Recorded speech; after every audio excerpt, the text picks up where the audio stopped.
Assalamualaikum warahmatullahi wabarakatuh. Hai semuanya, perkenalkan saya Fitri Utami dari kelas 11 MIPA 4 dengan nomor absen 14. Di video kali ini, saya akan meresensi sebuah novel karya Andrea Hirata yang berjudul Laskar Pelangi. Sebelum masuk ke dalam sinopsis buku tersebut, kita akan terlebih dahulu mengetahui identitas buku tersebut. Judul Laskar Pelangi, genre roman, penerbit Yogyakarta Bentang Pustaka, penulis Andrea Hirata, tahun terbit 2005, jumlah halaman 579 halaman, dengan nomor ISBN 979306279. Buku karya Andrea Hirata ini menceritakan tentang perjalanan 10 orang anak yang berasal dari sebuah kampung di Pulau Sumatera.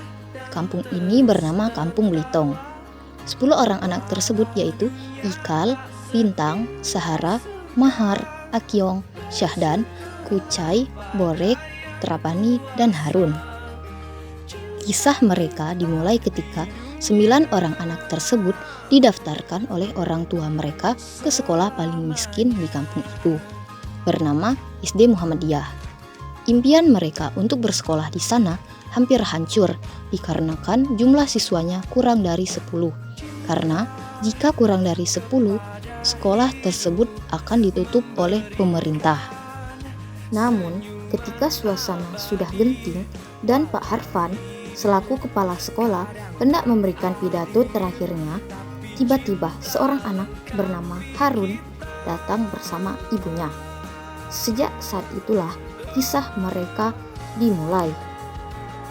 10 anak tersebut, mereka semua dikenal dengan nama sekelompok Laskar Pelangi oleh Bu Mus, karena selain mereka senang melihat pelangi setelah hujan di atas pohon pilun, tapi juga karena mereka adalah 10 orang pejuang yang ingin mengejar cita-cita mereka secara mati-matian.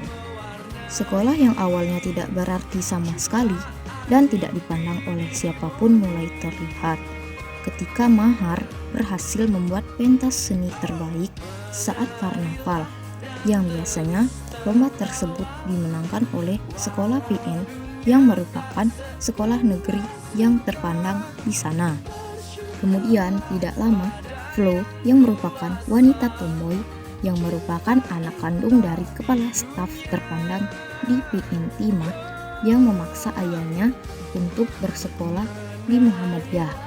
Padahal sebelumnya ia bersekolah di PN. Alasannya ingin bersekolah di sana karena ia tergila-gila dengan Mahar yang tenggelam dalam dunia mistis dan perdukunan.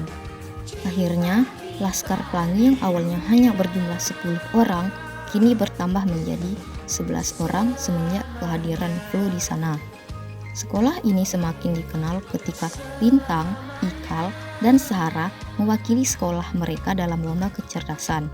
Lintang berhasil menjawab semuanya dengan benar dan mereka membuat semua orang bangga kepada mereka.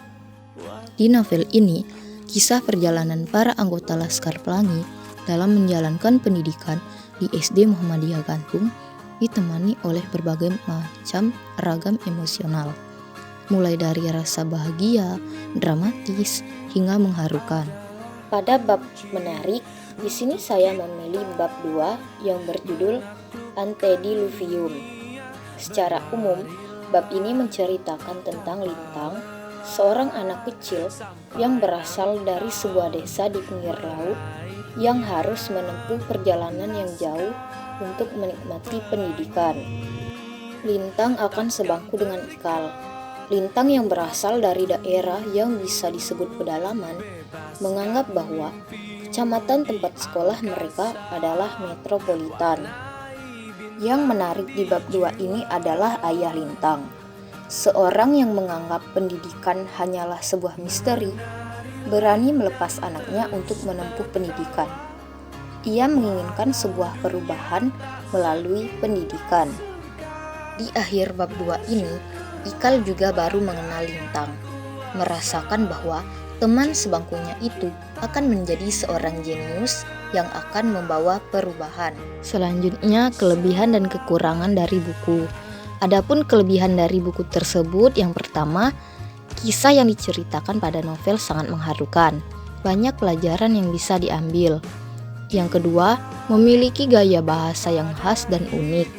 Dan yang terakhir, novel ini menceritakan tentang persahabatan yang erat dan juga mencakup pentingnya pendidikan. Selanjutnya, kekurangan pada buku tersebut.